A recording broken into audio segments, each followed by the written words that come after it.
At 40 years old, where should you be financially? By the time you hit 40, how far should you be in debt? Or how much should you have saved for retirement? How much should you still have left on your mortgage, if you even have a mortgage? With the rising cost of living here in Canada and home prices being what they are, many people are wondering between the ages of 35 to 44, how far along should they be? How well are they doing financially? If you're between these ages, this video is for you. This is top financial goals you'd want to hit by the time you turn 40. Just so you're aware, I did a lot of research on this and jam-packed this video with statistics and relevant numbers. So I'm not just spewing off stuff like, you want to pay down your debt, you want to save a lot. Well, obviously, I don't like to compare myself to my neighbors, my friends, because everybody's different, but we all do it, right? A good benchmark yardstick to use is, well, how is this person doing? How's the rest of Canada doing? How do I measure up in comparison? So these are everyday concerns that the average Canadian has on their mind. This is the main worry. Number one, the housing and affordability crisis. 2, inflation and the cost of living. 3, interest rate impact. 4, retirement security. 5, personal debt levels. 6, job security and the AI impact. And 7, intergenerational wealth gap. In case you're new here, I'm Aaron, a 20-year corporate accountant and analyst living in Western Canada. Now let's get right into it. The first big financial milestone, debt and mortgages, because everybody will probably have it. So the average debt in Canada for everything, the cumulative debt, is $541,000. The value of the average home in Canada is $703,000, and $466,000 is the remaining amount on most people's mortgage. The average interest rate is 5.96%.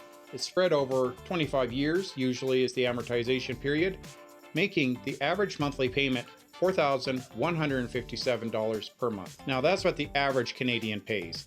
Vehicle loans are roughly $27,000 most people owe, $24,000 to a line of credit, $10,000 the average Canadian owes in credit cards, and anywhere from $28,000 to $30,000 in student loans. A handful of Canadians, when asked, are able to pay off their mortgages by their late 40s. However, the majority of Canadians are answering that they expect to have their mortgage to continue well into their 50s, 60s, and beyond. Approximately 45% of Canadians expect their mortgages to continue well into their 60s. It's no surprise with the recent cost of living and inflation being what it has. So in summary, if you're between the ages of 35 to 44 and you owe $466,000 or less on your mortgage, your term is 19 years or less, you owe $25,000 or less on a line of credit, you have a credit card balance of $10,000 or less, and you owe less than $8,000 in student loans, well, then you're doing better than the average Canadian in a similar age group. Good for you. Number 2, emergency fund.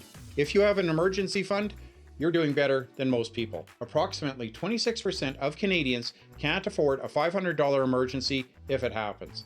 And 49% of Canadians have no emergency savings at all. Canadians from 45 years to 64 years are 60% more likely to have an emergency saving of some kind. One thing is, don't look at it solely as an emergency fund. Look at it as if you own your house, it's an emergency home maintenance fund, or a buffer against rising interest rates. So say interest rates start going up or shooting through the roof, well, you have that buffer to help protect you. 2, well, say your furnace breaks. In the dead of winter with Canadian winters, there's nothing more costly and necessary than having a working furnace. Believe me, I know. And furnaces aren't cheap, so it sure would be good to have a buffer in place in case such things occur. You need a new roof, your car needs repairs, whatever. It sure is nice to have that buffer in place. I started late. I didn't get my emergency fund going till I was 41, 42. But now that I have it, I sleep so much better at night. Believe me, I know it's not easy to create that fund. You have to scrimp and save, but it is so important to have. Try your best to get one in place. Number 3, maximize, if you can, your RRSP and TFSA contributions. These are so important to have in place. The 2024 RRSP contribution limit is $31,560, and the RRSP contribution for 2025 is $32,500. $490. The TFSA limits for both 2024 and 2025 remain at $7,000 with a contribution limit cap of $102,000. Now remember, RRSP contributions are tax deductible. However, when you withdraw that money, they are subject to tax and are treated as income. TFSAs are not tax deductible. However, growth and withdrawals are tax-free because you've already paid the tax when you made the contribution. By the age of 40, financial experts such as Fidelity Investments recommend that you have 3 times your annual net income invested into your retirement account. However, other companies such as National Bank recommend only 2.1 times your annual net income, which seems a little bit on the lower side for me. Play it safe, go for an investment of at least 3 times your annual net income. So for example, if you make an annual salary of $70,000 a year, by the age of 40, you want to have at least $210,000 invested into your retirement account. I don't know about you, but like I said, I'm past the age of 40, and when you hit 40, you start looking at things a little bit differently. You don't care as much about what people think and superficial things such as having a six-pack or driving the biggest, fanciest, flashiest car like you used to, right? You're more concerned about your finances, your family, your well-being, and what you think of yourself. You also hit that point where you're able to tell good or even great advice from bad advice or just total BS. You're able to determine who to listen to and what is just complete nonsense. And on that note, I just want to say again, I'm Aaron, a 20-year corporate accountant and analyst. And I speak from experience and have the academic background to back up what I'm saying. If this sounds like something you'd be interested in, consider subscribing to my channel. Okay, back to it. The fourth big financial goal that you want to hit at the age of 40 is to have a diversified investment portfolio. So this means you have your investments spread over a variety of asset classes and your exposure is varied among industries. So you have a balance between risk and return.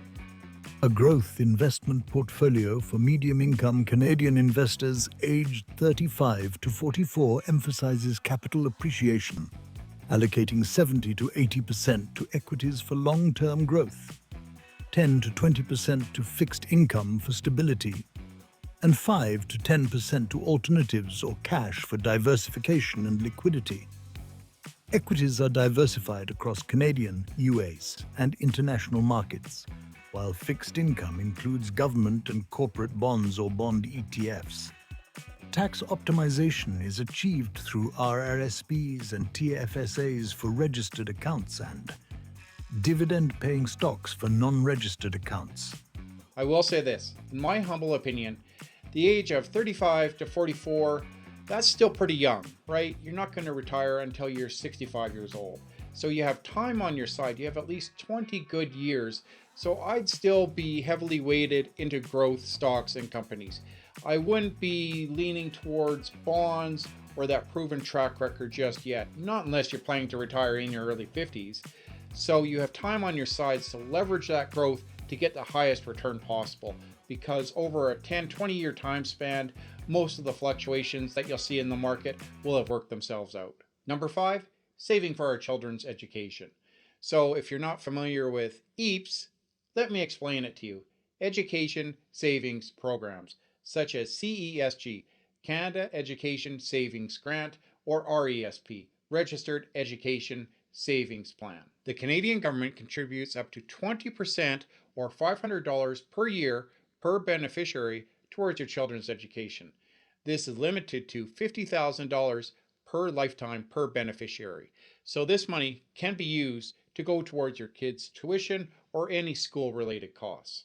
This should be pretty much a no-brainer for most parents because this is invested income that is tax sheltered from the government. Now currently in Canada, the average tuition cost that your child will probably pay is roughly $7,000 per year, and over a lifetime, their total tuition costs, including housing, everything, the Canadian average is about $75,000 for a 4-year bachelor degree. So it's no secret that tuition costs have been increasing 2 to 8% per year, and you don't have to tell any Canadian about the cost of housing. I have a set of twins myself, a boy and a girl, and we started an RESP a while back, and we're very happy we did because now they have that nice nest egg waiting for them when they go off to college or university, help them secure a good job we have to do what we can for our children, right? So number 6, having adequate insurance coverage.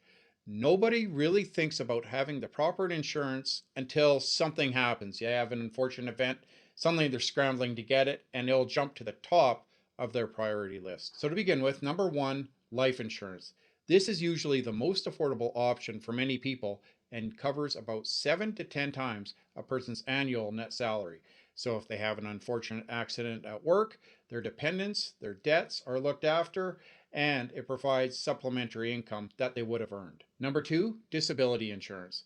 This is usually 60 to 70% of a person's pre-tax income and covers you if you're unable to work due to illness or injury. Number 3, critical illness insurance. This is usually a one lump sum payment and covers you if you get diagnosed with a rare disease such as cancer, have a heart attack. It covers your treatment and your lost income. Number 4, health and dental insurance. I'm sure many people are familiar with it, and most probably have it covered through their work. It covers any health and dental work you may need that isn't covered by provincial health care. Though usually covered by an employer, having the proper coverage for health and dental insurance based on your unique circumstances is critical as costs can escalate quickly. If you are relatively healthy, choose a high deductible and a lower premium. However, if you or your family have health issues, a lower deductible and a higher premium may be more suitable for you.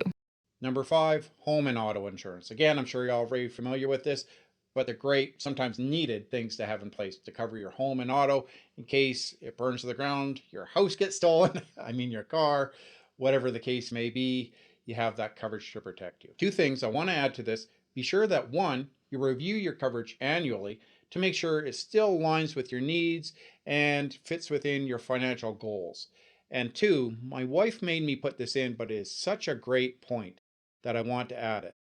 Be sure that you apply for life insurance, disability, all of these insurance coverages when you're young, you're healthy, and that you have no physical ailments. It is much, much harder and more expensive to get coverage when you start developing health problems. You're older, you're in your 40s, 50s, and you go around and try applying for coverage. It is that much harder. You'll face a lot of rejections and have to shop around. And your premiums, your costs, I guarantee they'll be higher. Insurance companies are always on the lookout for any red flags. So you'll notice that 1 to 2 page document that you had to fill out in your 20s, early 30s, suddenly might turn into an 8 to 10 page document of medical history that you have to fill out, saying and disclosing everything that's possibly happened to you and can affect your health. There'll be a lot more thorough going through your application when you're in your 50s and 60s, even in your 40s, than they would be looking at it if you're in your 20s or 30s.